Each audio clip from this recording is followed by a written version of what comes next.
बिहारी लाल की बंसरी वाले शाबान मुखड़ा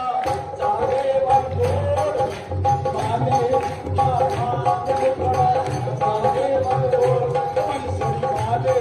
शाबान मुखड़ा सारे वंगोर बंसरी वाले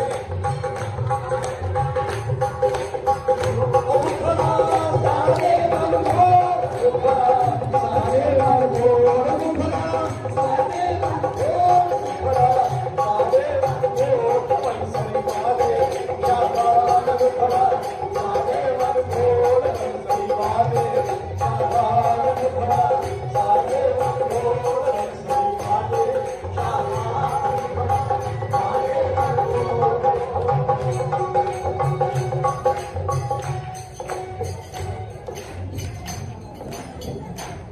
पहले मुख चंद्र दिखा करके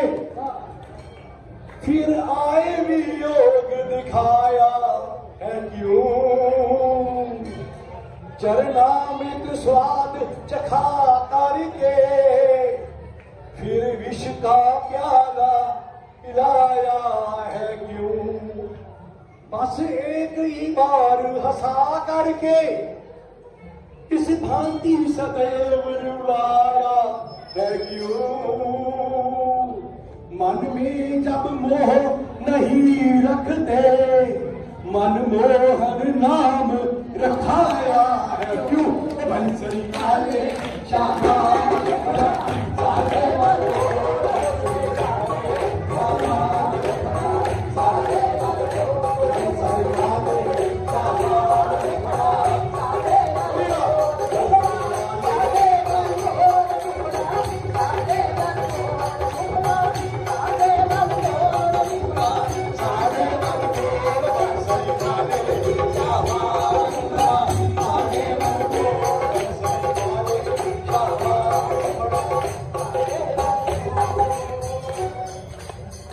मुख सूख गया जब रोते हुए फिर अमृत भी बरसाया तो क्या भवसागर में जब डूब गए फिर नाव किनारे लगाया तो क्या दीर्घलोचन बंधु हमारे हुए फिर निष्ठुर तू मुस्काया तो क्या जब जीवन ही न रहा जग में फिर दर्शन आन दिखाया तो क्या बंसरी वाले